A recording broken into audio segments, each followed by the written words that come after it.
Hello everybody and welcome to my YouTube channel. So today I'm going to show you the 7 ways how to boost, improve your freestyle step classes. Okay?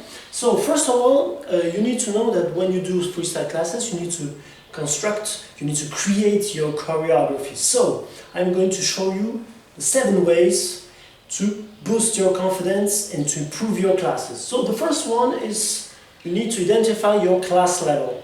If it's an easy class level, it's an intermediate class level, or if it's a high level. So, if it's an easy class level, your choreography will be really easy for the students to learn. Okay, you need to do real simple things for them to learn, and it can be easy. If they are intermediate level class, you can do more variations, you can be more creative, or if they are high level, then you can have all creativity that you want. You can do more movements, you can use really good things like style, like hands, like arms, and it will improve your class. The second point is you need to know your repertoire or your families. So you know that you have march, you have tap, and you have touch.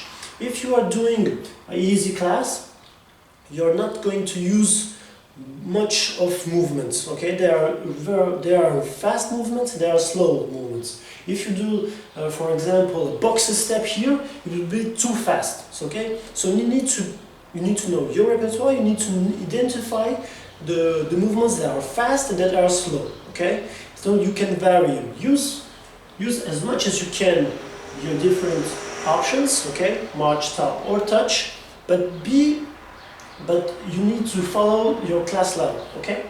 Then you need to identify, for the third point, you need to identify your variations, okay? You know that we have 7 variations. I'm going to do a video about this, but you use all variations that you can, okay? So if you do an easy class, you're going to do repeaters, you're going to do really things that are really cool, not much of counter movements, or not much of hands or style, but you can do really easy movements like repeaters or basic steps or really cool stuff, okay? The next one, the fourth point, you need to know how much blocks are you going to use in your choreography, okay? So if you have easy level class, you're going to do 2 or 3 blocks, okay? Maybe 4, but you need to know how to put it in your choreography, okay? Most of people do really 5, 6, 7 blocks. It's not cool, just 1 block. Why 1 block? Because they don't have the ability to teach a really easy lesson to their students, okay? So, for instance, I always use 4 blocks, okay? Really easy for my students. If it's an easy class or intermediate class or higher level class, I'm going to always use 4 blocks, okay? Then I'm going to modify between blocks. I'm going to do one time I'm going to do a symmetric move, one time I'm going to do a asymmetrical block, okay? Symmetrical block when I'm going to do really things like cardio, and asymmetrical block when I want to do things like with a little bit of style, okay? And so I can vary much things only with these 2 composites, okay? So I need to identify the number of my counts. If I want a symmetrical count, I will be 16 on left and 16 on right. If I do a symmetrical block, then I'm going to do 32 counts, okay? Sometimes in the past, teachers used to do symmetrical with 32 counts, okay? So sometimes you can have 2 blocks, okay? Symmetrical, they have 32 counts and 32 counts, okay? But it's an ancient method. It's not really good for modern step, okay? You can use it, but some teachers don't like it anymore, okay? So the 5th point is what methods are you going to use what methodology will you have in your class, okay? If I want to do a linear method, it's going to be really for easy for easy level classes, okay? If I'm going to do a step by step, it's going to be for easy and intermediate and maybe high level, and then I have addition, 1+1, or basic plus mambo, or knee plus step knee plus basic step, okay? Then the methods are going to be used in different ways, okay? So I need to identify my level class, and I need to use my method that is going to be really easy for my students to learn, okay? Sometimes I will have the methods like insertion, where I'm going to insert my, my counts so that I can create a little bit of surprise in my blocks, okay? Then the 6th point, you need to know your music, and you need to know at which point you are going to do your animations, okay?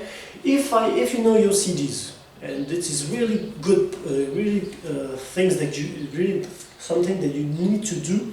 You need to know your music, and you need to know where are you going to put your animations, okay? Because today we are dealing with the clients, and the clients want to have fun, okay? So if you don't know music, if you just a class will just no really differentiations between where is a high point in my music, where is the drop, where is a low level music. There will be no animation, and your class will be just like here. I had this. Okay, no surprises, nothing. So you'll do just like this. Okay.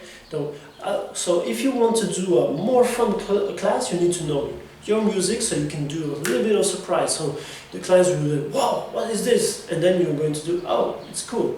Okay? So have fun. The 7th point is that you must be strategic. Okay? You need to identify your difficult points, okay, in your choreography.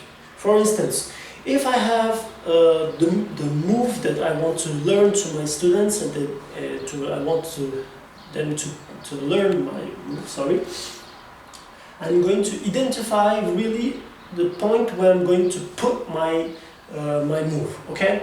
So it can be as a surprise, or it can be just when someone is going to start a step, okay, a freestyle step, and they don't know how to do it. So you need to put more precisions, you need to give some images, you need to show them, to demonstrate them the move correctly, so they can learn it more easily. Okay? So be strategic, know your movements, know when it's going to be difficult, okay? Know when you're going to put a surprise, when you're going to where you're going to backwards, when you're going to forward, when you're going to accelerate in your learning, in your teaching, or when you're going to just slow down, okay? So, I'm going to do, the next video is going to be about how to create a different class level, okay? So if you liked this video, share it. Don't forget to subscribe to my YouTube channel. I hope you liked this video. If you have any questions, don't hesitate, leave your comments below. You can contact me via my Facebook, you can contact me via my Snapchat or Instagram. You can find them in my channel, so don't hesitate. I will be happy to answer any of your questions. So thank you very much, and see you soon. Bye bye.